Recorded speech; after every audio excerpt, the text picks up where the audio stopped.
लेकिन जो भी कर रहे हैं, जो हमारी ये सेवा चल रही है, वो है सब प्रभु की कृपा से। आप सब लोग भी आज यहाँ थोड़ा सा भी समय निकाल करके आ गए हैं, तो ये भी सब प्रभु की कृपा से है। नहीं तो आजकल कोई राम राम की जप और साधना तो ठीक है, राम राम जपने वालों को भी उल्टा सीधा बोलने वाले भी बहुत हैं, हंसी उड़ाने वाले भी बहुत हैं।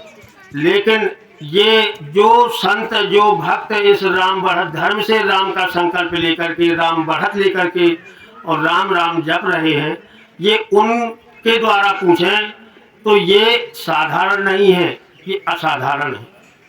क्योंकि इसमें भी हम देख रहे हैं कि राम बढ़त धर्म से बढ़त लेने वाला भक्त तुरंत प्रभु की कृपा से एक आध्यात्मिक संत नाम प्राप्त कर लेता है। वो प्रभु हमें तुरंत जो है, अब ये कैसे पता चलता है कि संत नाम मिल गया, इसके लिए भी साधारण जो लोग राम राम की कृपा से हम लोगों से संपर्क में है या राम बढ़त धर्म के संतों से मिलते हैं तो उनको ये जानकारी है।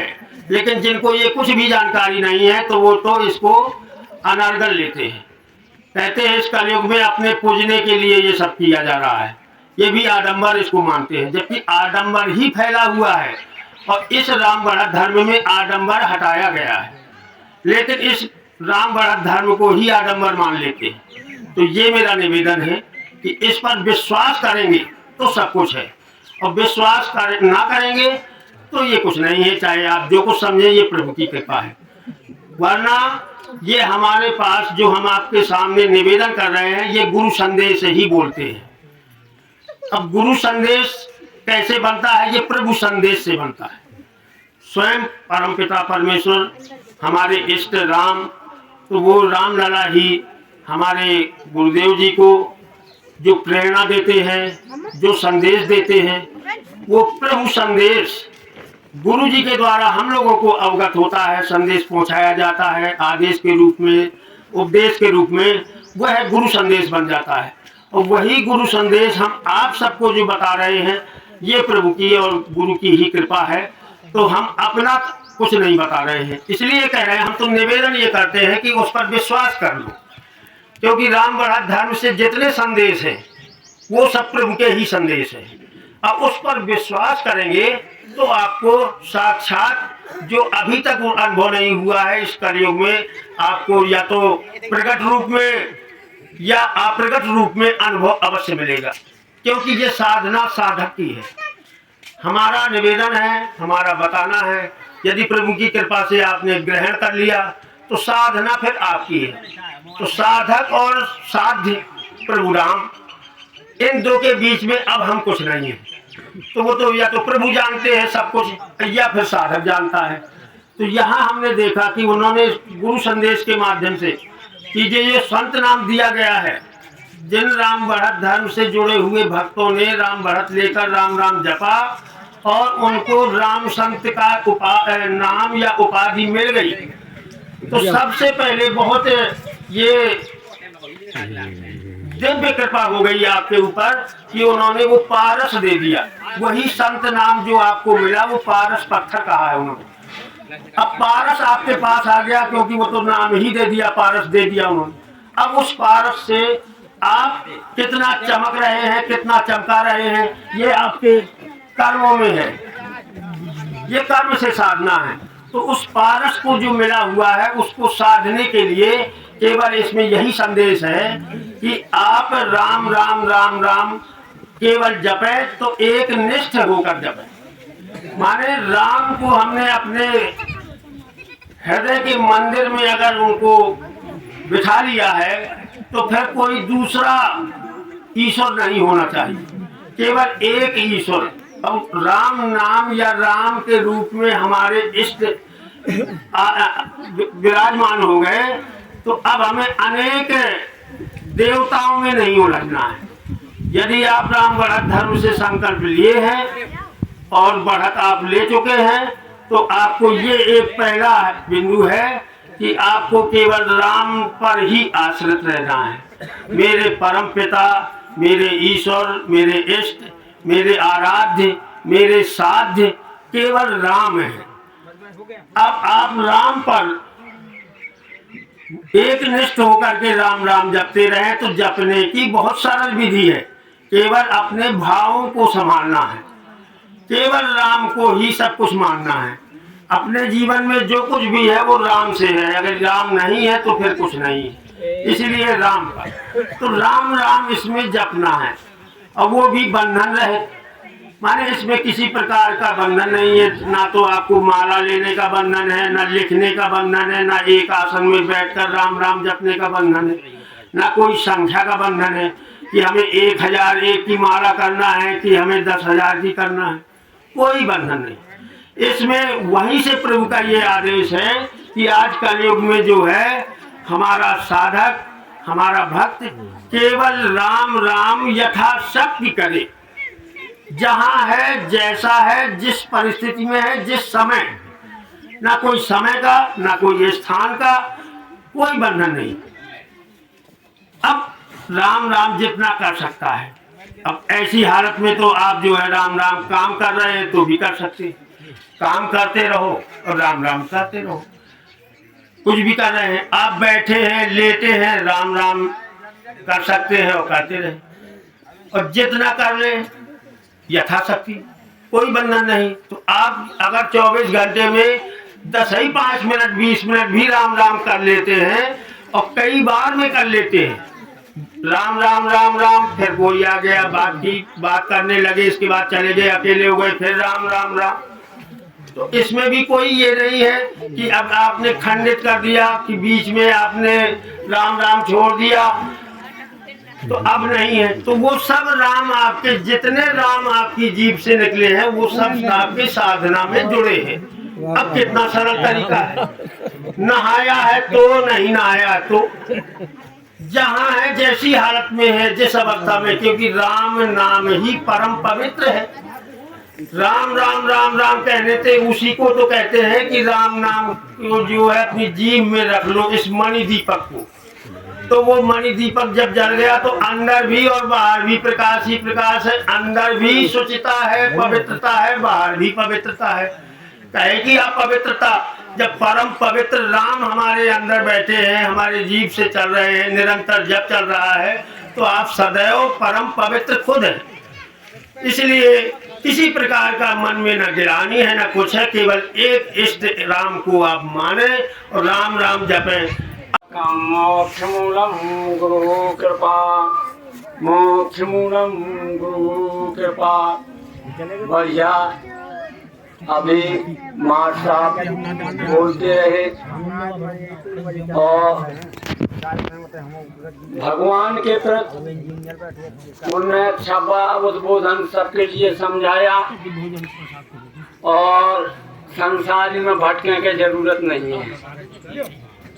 ज्ञान विवेक सहनशीलता इस पर अनुभव देना है, और अपने उल्टे सीधे विचार नहीं, न उल्टा सीधा भटकना है। राम राम धुन यानी ये अपने अंतःकरण में ईश्वर जीव की एकता, ये अनुभव करना है। तो यहाँ वहाँ भटकेंगे तो संसारी में चित्त लगेगा, संसारी में भी रहना है, क्योंकि जब ये देह ली है तो निर्वाह के लाने कुछ करना भी पड़ेगा। अपन है इस तरह से रहना है जैसे जल में कमल का फूल रहता है, कि जल में भी है और जल से अलग भी है। ऐसे गृहस्थी में भी रह करके हमें गृहस्थी को काल भी करना है, और परमात्मा के प्रति राम राम ये जाप भी करना है। संसारी में नहीं भटकना है, और संसारी में कुल निर्वाह के खातर करना है, जो वो भी करना पड़ेगा। ऐसा नहीं हम कहते कि कुछ ना करो, तो कुछ करना पड़ेगा, और कुछ मांगो ना परमात्मा खुद तुम्हें देंगे। तो ईश्वर जीव की एकता, सतगुरु करें विचार। सत्य की परिभाषा हृदय में परमात्मा की कृपा से होती है। सत्य की परिभाषा अगर हृदय में है तभी तो जीव की एकता, तब परमात्मा की, तब राम के यहाँ पहुँचेंगे आप, भगवान की कृपा होगी तब। ईश्वर जीव की एकता, सतगुरु करें विचार, सत्य की परिभाषा हृदय में है तब विचार। जीव इसके समान कब, जब उसमें चेतना जागृत हुई, चेतन अपने आप में उतारी है तो सुख की रास्ता है। तो उस तरह से चलना है। और हमें काम क्रोध मोह लोभ विषय वासना जो कूड़ा पकड़ जा, जो धरती का कूड़ा जो झाड़ू से झाड़ा जाता है, नहीं झाड़ू जाता तो सफाई हो जाती है कि तो अच्छा लग रहा। और जो अंतःकरण में कूड़ा है तो ये काय से साफ हो, योग तो साफ होना चाहिए। ये मैं कुल दुर्व्यसन पीढ़ी, इसमें झाड़ू नहीं रख पाता, इसमें ज्ञान वैराग को झाड़ू होना चाहिए।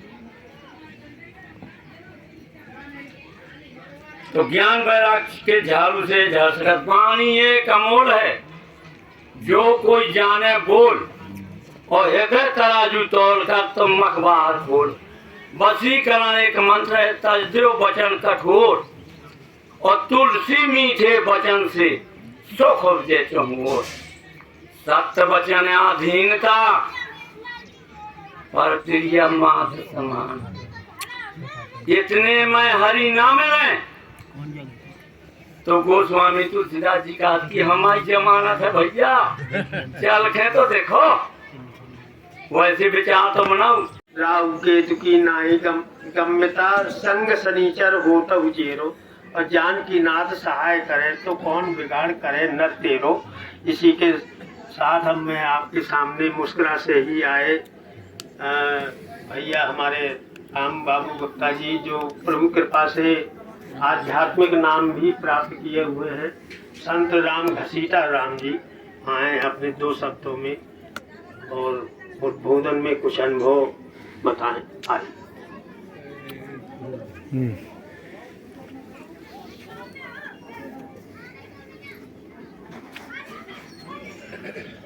राम राम की, राम राम की।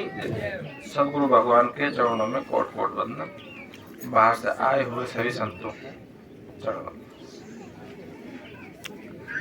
आज सौभाग्य की बात है कि हम सभी लोग एक छोटे से गांव पहाड़ी में एकत्रित हुए। ये प्रभु की हम सब के ऊपर बहुत बड़ी कृपा है।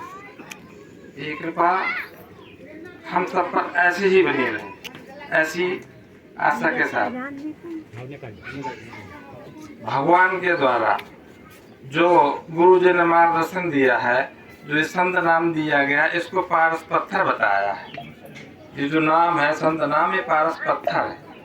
और इस पारस पत्थर सबको मिल सकता है, सहज में भी मिल सकता है, परंतु गुरु जी कहते हैं कि इसको संभालना सबके बस की बात नहीं है। अगर इसको संभालना है तो केवल राम राम राम राम राम राम राम राम कहकर ही इसको संभाला जा सकता है। इसके अलावा इससे कोई रास्ता ही नहीं। और इसका समर्थन सभी संतों ने किया है।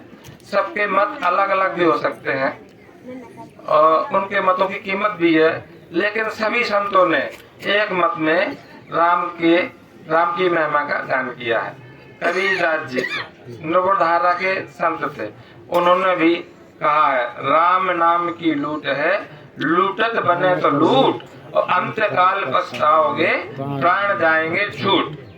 तो क्या राम नाम की लूट तो है, लेकिन लूटते बन जाए जब, तो राम नाम की लूट है, लूटत बने तो लूट, अंत काल पछताओगे, प्राण जाएंगे छूट। यही हमारे गुरु जी कह रहे हैं। जो हमें हम सबको संत नाम दिए गए हैं वो पारस पत्थर है, और इस पारस पत्थर को बनाए रखने के लिए हमें राम नाम का ही सहारा लेना है। सूरदास जी ने भी कृष्ण भगवान की भक्ति की है, पदों की रचनाएं की है, किंतु उन्होंने भी लास्ट में भगवान राम के बारे में लिखा है, पद में कहा है, जो तू राम नाम चित धर दो,